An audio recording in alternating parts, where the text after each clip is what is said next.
नमस्कार दोस्तों, आज के हमारे इस वीडियो में हम आपके लिए संतोषी माता की व्रत कथा लेकर आए हैं। एक समय की बात है, एक बुढ़िया के 7 बेटे थे, जिनमें से 6 कमाते थे और एक ना कमाने वाला था। वो बुढ़िया 6 बेटों को अच्छा खाना बनाकर खिलाती, पर 7वें को उन सब का बचा कुचा झूठा खाना खिलाती थी। और वो भोला भाला अपनी माँ की इस चालाकी को समझ नहीं पाता था। एक दिन वो अपनी पत्नी से बोला, मेरी माँ मुझसे बहुत प्यार करती है। तो उसकी पत्नी बोली, वो तुम्हें सबका बचा कुचा खाना खिलाती है। इस बात पर उसे विश्वास नहीं हुआ। एक दिन वो छुपकर देखता है कि माँ अपने 6 बेटों को बड़े प्यार से कई प्रकार के व्यंजन बनाकर बड़े प्रेम से खिला रही है। जब वो 6 खाना खाकर उठ गए, तब माँ ने उनकी थालियों से झूठन इकट्ठी करी और उसके लिए थाली में परोस कर रख दी। जब वो घर आया तो माँ अपने सबसे छोटे लड़के से बोली, खाना खा ले। वो बोला, माँ मैं भोजन नहीं करूँगा, मैं तो परदेश जा रहा हूँ। माँ बोली, कल जाता आज ही चला जा। वो घर से निकल गया और गौशाला में पहुंचा, जहां उसकी पत्नी गोबर के उपले थाप रही थी। अपनी पत्नी के पास गया और बोला, मैं परदेश जा रहा हूँ, कुछ समय के बाद आऊंगा। तुम संतोष से रहना और अपने धर्म का पालन करना। इस पर उसकी पत्नी बोली, स्वामी आप आनंद से जाइए, मेरी चिंता मत करें, मैं तो राम भरोसे यहाँ रह लूंगी। ईश्वर आपकी सहायता करे। अपनी कोई निशानी मुझे दे दीजिए, जिसे देखकर मैं धीरज करती रहूंगी। इस पर वो बोला, मेरे पास इस अंगूठी के सिवा कुछ भी नहीं है, तुम ये रख लो और मुझे भी अपनी कोई निशानी दे दो।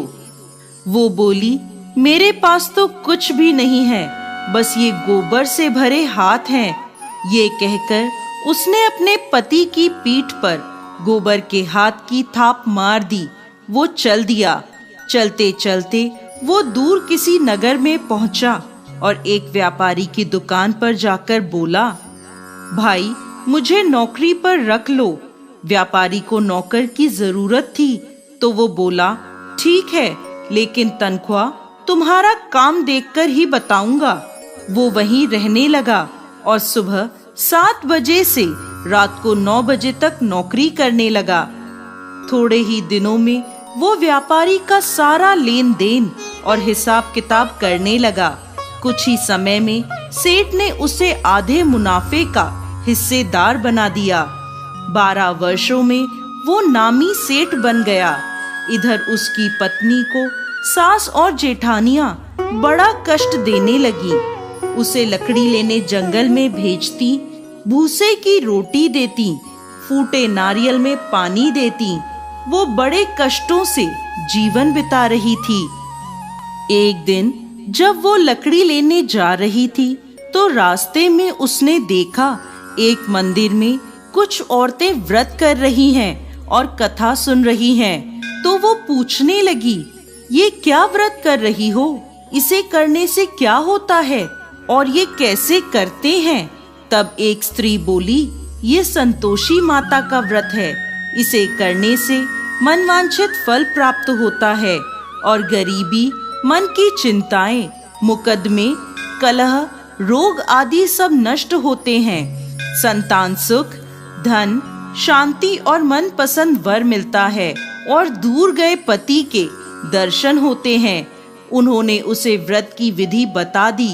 उसने रास्ते में सारी लकड़ियां बेच दी और उन पैसों से गुड़ और चना खरीद लिया और व्रत की तैयारी कर संतोषी माता के मंदिर में पहुंची और माता से दुखी होकर विनती करने लगी, माँ मैं अज्ञानी हूँ और बहुत दुखी हूँ, मैं आपकी शरण में हूँ, मेरा दुख दूर करो माँ। अब वो हर शुक्रवार ऐसा ही करती। एक दिन माता को उस पर दया आ गई। एक शुक्रवार उसके पति का पत्र आया और अगले शुक्रवार पति का भेजा धन उसे मिला। अब वो माता के मंदिर में गई और उनके चरणों में गिरकर रोने लगी। बोली, माँ, मैंने पैसे कब मांगे थे? मुझे तो अपना सुहाग चाहिए। मैं तो अपने स्वामी के दर्शन और सेवा करना मांगती हूँ। तब संतोषी माता ने प्रसन्न होकर कहा, जा बेटा, तेरा पति जल्द ही आएगा। वो प्रसन्न होकर घर गई और कामकाज में लग गई। उधर संतोषी माता ने स्वप्न में उसके पति को पत्नी की याद दिलाई और घर जाने को कहा। वो बोला, माँ, मैं कैसे जाऊं? परदेश की बात है, लेन देन के कई हिसाब बाकी हैं। माँ बोली, सवेरे उठकर मेरा नाम लेकर घी का दीपक जलाना और फिर दुकान पर बैठना। सवेरे उठकर उसने वैसा ही किया।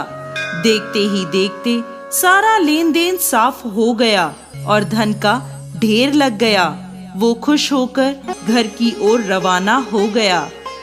उधर उसकी पत्नी रोज लकड़ी लेने जाती और संतोषी माता की पूजा अर्चना करती।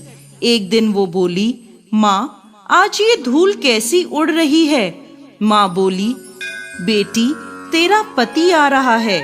तू लकड़ियों के 3 ढेर बना, एक नदी के किनारे रख आ, एक यहाँ रख दे और तीसरा अपने सर पर रख ले। तेरे पति के दिल में इस लकड़ी के गट्ठर को देखकर मोह पैदा होगा और घर जाकर आवाज लगाना, सासू जी, लकड़ियों का गट्ठर लो, भूसे की रोटी दो और फूटे नारियल में पानी दो। आज मेहमान कौन आया है? उसने वैसा ही किया।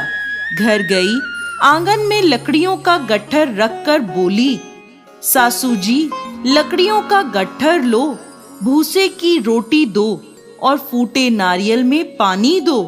आज मेहमान कौन आया है?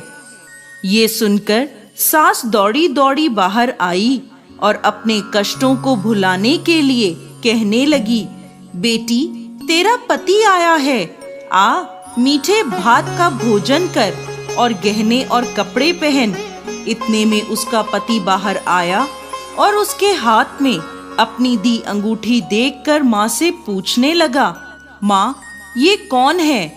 माँ बोली, बेटा, ये तेरी बहू है। पूरे 12 बरस हो गए ये दिन भर घूमती फिरती है, कोई कामकाज भी नहीं करती। तुझे देखकर नखरे कर रही है। वो बोला, माँ, मैंने तुम्हें और इसे दोनों को देख लिया है।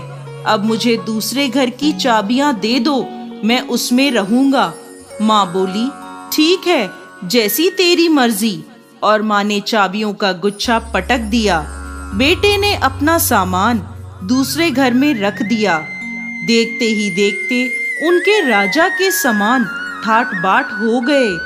अगला शुक्रवार आया।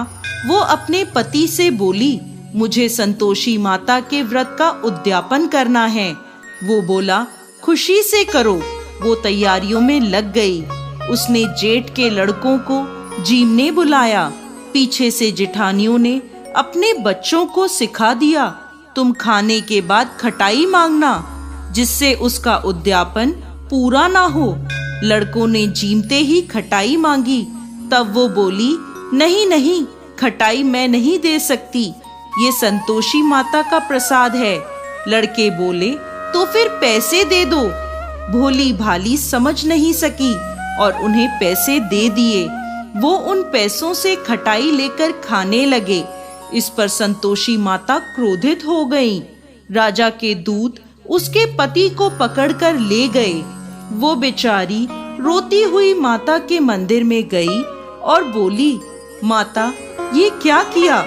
माता बोली, पुत्री, मुझे दुख है कि तुमने अभिमान करके मेरा व्रत तोड़ा है और इतनी जल्दी सब भूल गई। वो बोली, माता, मैंने तो कुछ गलत नहीं किया। मैंने भूल से लड़कों को पैसे दे दिए। मुझे क्षमा करो, मैं दोबारा तुम्हारा उद्यापन करूंगी। माता बोली, जा, तेरा पति रास्ते में आता हुआ मिलेगा। वो चली गई।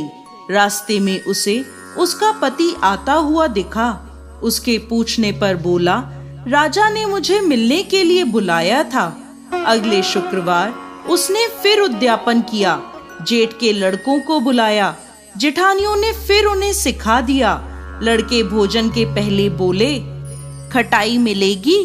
तब वो बोली, खटाई नहीं मिलेगी। अब उसने ब्राह्मण के लड़कों को बुलाकर भोजन कराया और दक्षिणा दी। संतोषी माता उससे प्रसन्न हो गईं और 9 महीने बाद उसके चंद्रमा के समान सुंदर पुत्र हुआ। वो अपने पुत्र को लेकर रोजाना मंदिर जाने लगी। एक दिन संतोषी माता ने सोचा, ये रोज यहाँ आती है, आज मैं इसके घर जाकर इसका ससुराल देखती हूँ। ये सोचकर संतोषी माता ने भयानक रूप धारण करा। गुड़ व चने से सना मुख, सूंड के समान होठ, जिन पर मक्खियां भिनभिना रही थी, ऐसी सूरत में वो उसके घर गईं। दहली में पांव रखते ही उसकी सास बोली, देखो कोई डाकिन आ रही है, उसे भगाओ वरना किसी को खा जाएगी। सभी घर वाले भागकर घर की खिड़कियां और दरवाजे बंद करने लगे। तभी उसने ऊपर की खिड़की से देखा तो वहीं से चिल्लाने लगी, आज मेरी माता मेरे घर आई हैं, आज मेरी माता मेरे घर आई हैं।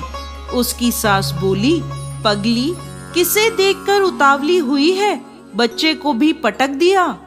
बहू बोली, माता जी, मैं जिन संतोषी माता का व्रत करती हूँ, ये वो माता हैं। ऐसा कहकर उसने सारी खिड़कियां और दरवाजे खोल दिए। सबने संतोषी माता के चरण पकड़ लिए और विनती कर कहने लगे, हे माता, हम मूर्ख हैं, अज्ञानी हैं, पापी हैं। आपके व्रत की विधि हम नहीं जानते। आपका व्रत भंग कर हमने बहुत बड़ा अपराध किया है। हे जगत माता, हमारा अपराध क्षमा करें। माता बहुत खुश हुई। हे संतोषी माता, जिस प्रकार आपने बहू को फल दिया, वैसा ही इस कहानी को कहते, सुनते और हुंकार भरते सबको देना। दोस्तों, संतोषी माता को संतोष, सुख, शांति और वैभव की माता के रूप में पूजा जाता है। माता संतोषी भगवान श्री गणेश की पुत्री हैं। इनका यह व्रत करने से धन, विवाह, संतान आदि भौतिक सुखों में वृद्धि होती है। ये व्रत शुक्ल पक्ष के प्रथम शुक्रवार से शुरू होता है और 16 शुक्रवार तक व्रत कर इसका उद्यापन किया जाता है। गुड़ और चने का भोग माता को लगाया जाता है। ये व्रत करने वालों को खट्टी चीजों को ना ही खाना चाहिए और ना ही हाथ लगाना चाहिए। बोलिए संतोषी माता की